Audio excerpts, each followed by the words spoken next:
Je m'interroge ce jour sur la question des polémiques nées tout autour du projet de loi portant sur l'orientation de l'enseignement supérieur dans ce pays. Le gouvernement camerounais a déposé à l'Assemblée nationale le 15 juin 2023 le projet de loi d'orientation de l'enseignement supérieur. Le texte a été défendu par le ministre de l'Enseignement supérieur devant la commission éducation et formation de la jeunesse présidée par l'honorable Gabriel Fandja.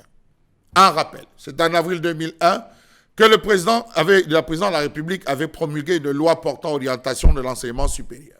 Sauf que l'actuelle loi portant orientation de l'enseignement supérieur promulguée en 2001 était devenue obsolète après celle de 1999-1993. Ces derniers entendaient relever les défis de la grande réforme de 1993, dont le fait marquant était l'éclatement de l'université de Yaoundé, la seule université du pays à l'époque. C'est donc 22 années plus tard que le pays se rend compte que cette loi est obsolète, dépassée, et décide d'envisager de publier une nouvelle loi plus adaptée à ces réalités socio-économiques. On prend ce qui ne marche pas pour remplacer par ce qui ne marche plus.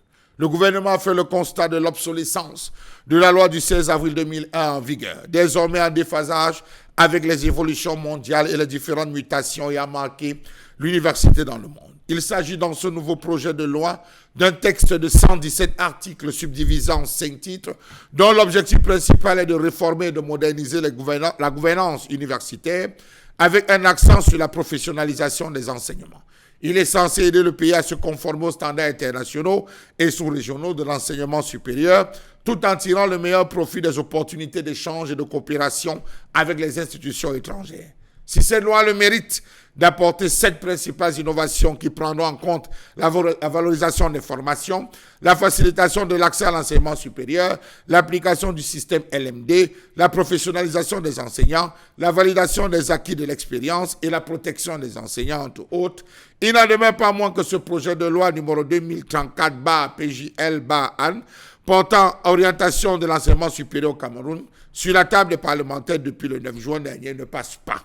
Même si le gouvernement a pris pour prétexte l'accroissement exponentiel entre 2001 et 2023 des effectifs du personnel enseignant, passé de 2187 à 6198, l'accroissement exponentiel du personnel non enseignant, passé de 2428 à 2973, des enseignants passés de 71 091 à 404 475, ainsi que du nombre des universités d'État, passé de 6 à 11, en plus de l'université inter-État et des institutions privées d'enseignement supérieur.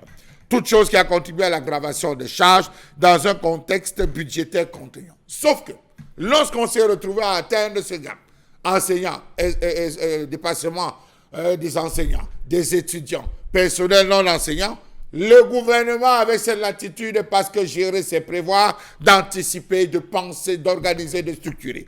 Sauf qu'on a commencé par mettre d'abord la charrue avant de mettre les bœufs. Comment comprendre qu'un tel projet soit déposé à l'Assemblée nationale sans que les propositions des enseignants du supérieur ne soient prises en considération? On n'a pas consulté les responsables du SINES qui, eux, ont fait des propositions sur presque 345 pages. Pourquoi donner l'impression qu'on aime dans ce pays les passages en force?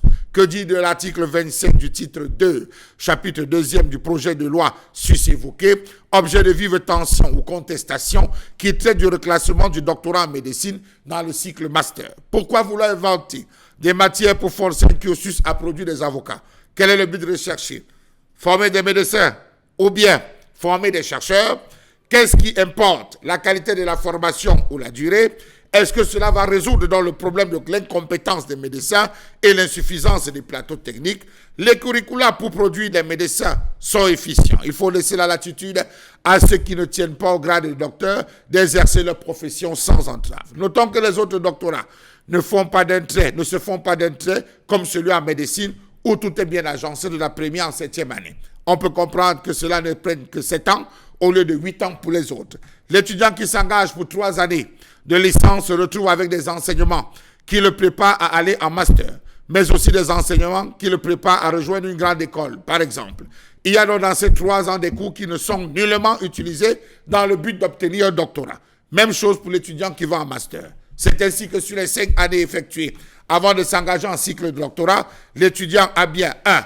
2 ou 3 semestres de cours dans son cursus qui ne lui sont nullement utiles. C'est qu'il veut faire un doctorat. Savez-vous qu'ici, il existe un programme de doctorat cadre en économie, par exemple, qui commence dès la première année universitaire? Cela prendrait 7 ans, car certains cours inutiles pour le futur docteur en économie ne seraient pas mis au programme. L'article 6 va un peu plus loin, et c'est important de le préciser, qu'on se retrouve aujourd'hui à dire, penser à une réforme, mais une réforme qui souhaite prendre tout en charge, oubliant qu'il y a des acquis. Pour celui qui a décidé de faire la médecine, il part de la première année, deuxième année, troisième année jusqu'à la septième année, avec un cursus bien connu, bien établi, différemment de celui qui va avoir un doctorat en histoire, de celui qui va avoir un doctorat en histoire des traditions, celui qui va avoir un doctorat en économie. Tout cela est bien pensé, bien organisé, bien structuré. C'est important de préciser. L'article 6 de ce projet de loi parle des objectifs de l'enseignement supérieur. L'on donne 13 objectifs spécifiques sans donner un objectif général. Et par conséquent, l'État n'oriente pas finalement l'enseignement supérieur comme annoncé. L'on ne sait pas ce que l'État vise dans la formation supérieure au Cameroun. Former quel type de citoyens? Continuer à former des citoyens extravertis et prêts à vendre, abandonner le pays pour partir. Jusqu'en 2023, le Cameroun dépense son peu d'argent pour former des citoyens qui insultent le pays et vont travailler ailleurs, chez eux qui n'ont pas contribué à leur formation. C'est une catastrophe économique, une perte sèche. L'argent du pays doit d'abord servir au pays. Il faut redresser la situation à travers cette loi d'orientation. Savez-vous que jusqu'en 2023, il y a encore iniquité dans l'accès de l'enseignement, à l'accès à l'enseignement supérieur? Que dit de l'absence de continuité dans les formations offertes par l'enseignement technique au Cameroun? En effet, il faudrait que l'enseignement technique soit en libre accès dans le supérieur au Cameroun. Prenons par exemple la série F. C'est une question de justice sociale. Savez-vous que sur les 405 000 étudiants, il n'y a que 5 000 places d'ingénieurs ouvertes? C'est insignifiant pour un pays comme le Cameroun qui est en situation de sous-production sur le plan économique. Illustrons. Pourquoi donc limiter l'accès dans les facultés de sciences agronomiques? Par manque de champ d'application? Point d'interrogation.